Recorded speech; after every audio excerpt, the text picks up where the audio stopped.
Alright, today we're going to do a one-wire alternator conversion on a 49 Ford. This will apply to 49 through 51 really. This one's the wide belt setup, 49 stock.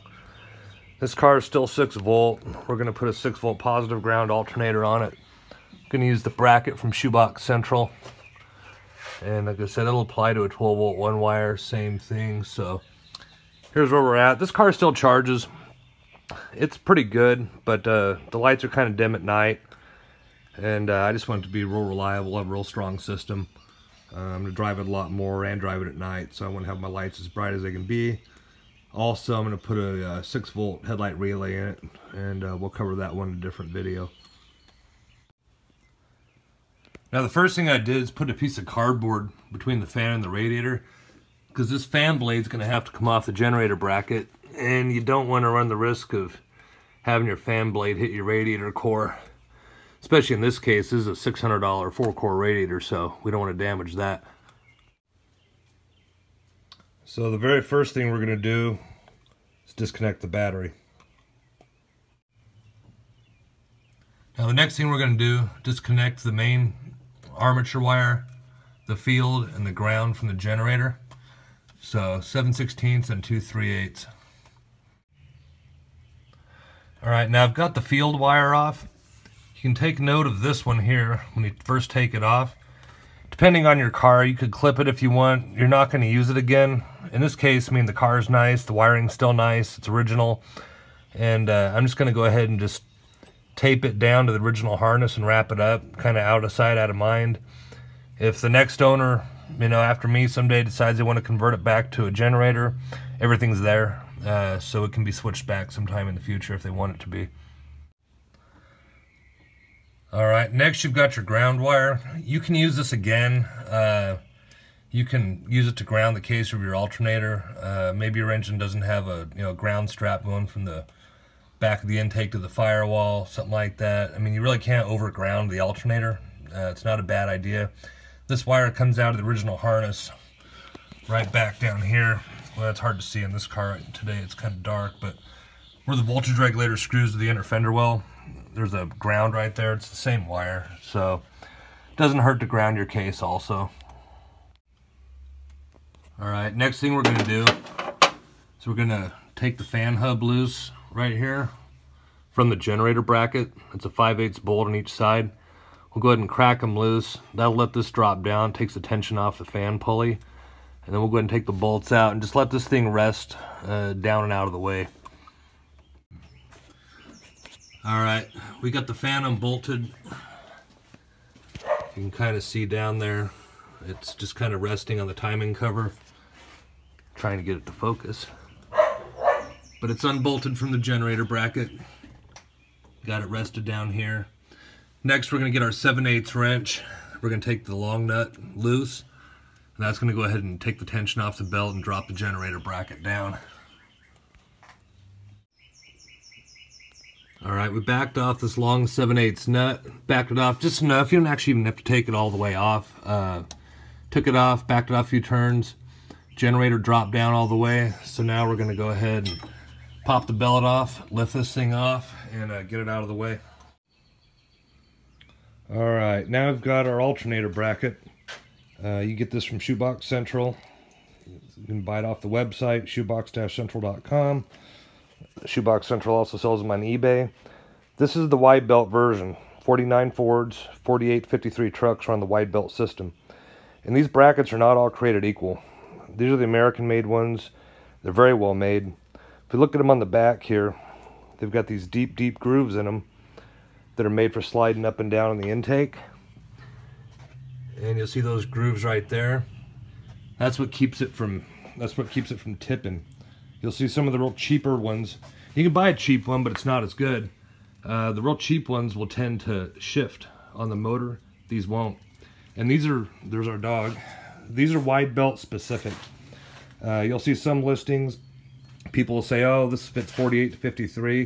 Well, that's not right. Because like the 49 wide belt system, the generator bracket was offset different because both pumps run the generator as one single belt with the crank pulley. 50 to 53s were two independent belts that run different. So like Shoebox Central will show a 49 only, and then a 50 to 53. Well, that's because this tab offsets the alternator differently. So be careful out there. It's better to get a better bracket than try and save a few bucks and run into geometry problems with your belts. Alright, so with the bracket just sitting on the front of the manifold, kind of held in there, moving up and down, you can see how nice and smooth it is. You don't get that side-to-side wobble like you would those real cheap China-made brackets that don't fit the groove well.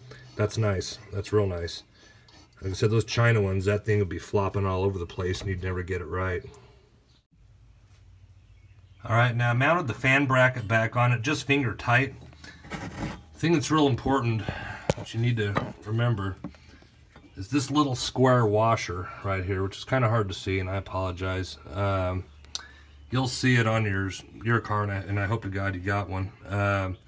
It goes right in between both ends of that fan hub, and that's what keeps this fan hub going smooth straight up and down on the generator bracket. And it's real important, just get it lined up at first now, and then once you get your alternator on here, we'll pull it up, put the tension on it, we'll go ahead and finish tightening those up.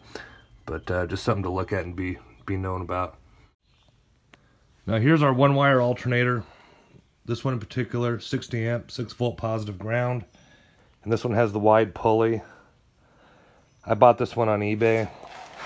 Came out of a place out of Texas. There's all kinds of places that sell this stuff on there.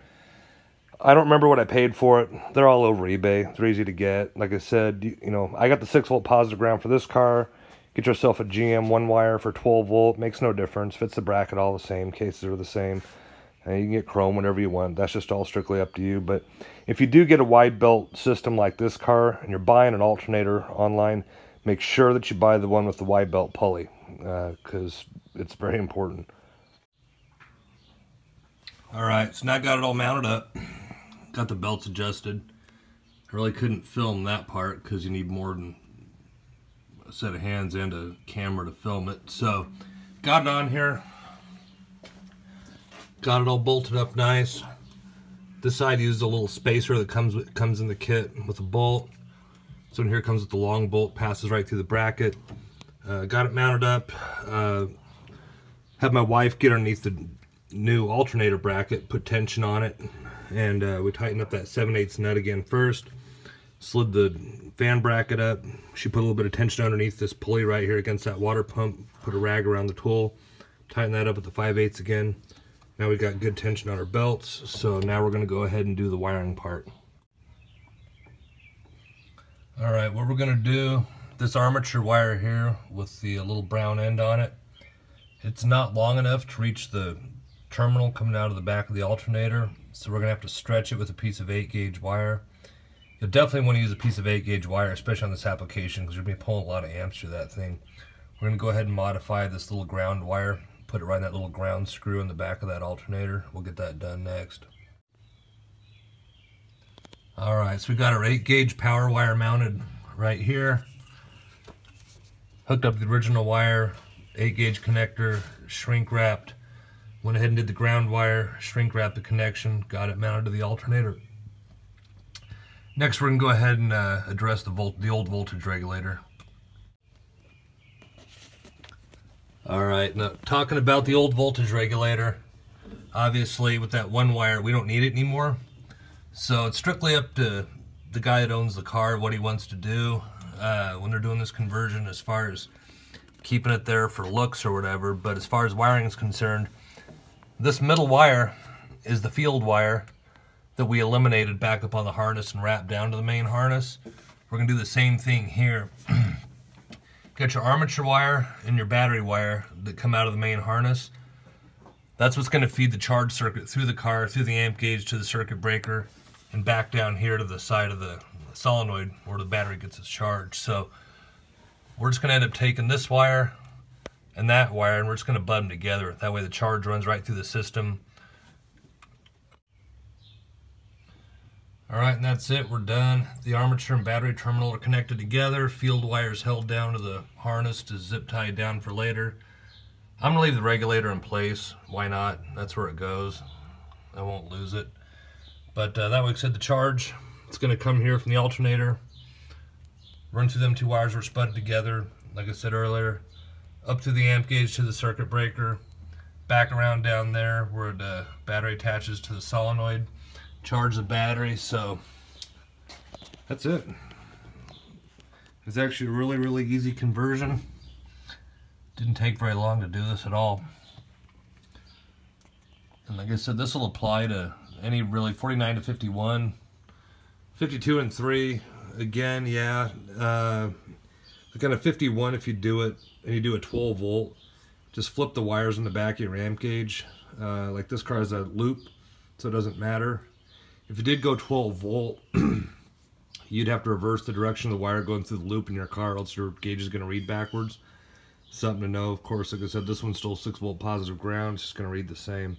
So hopefully this will help you guys out in your one-wire alternator conversion on a Flathead. Now back when this car had a generator and it was cold and it'd start up and charge, it just barely showed just a little bit past the halfway mark when it was charging. So it's definitely charging its ass off at idle, a lot better, and it's cold. But it's charging its ass off a lot better than it used to right away. So it's definitely an improvement.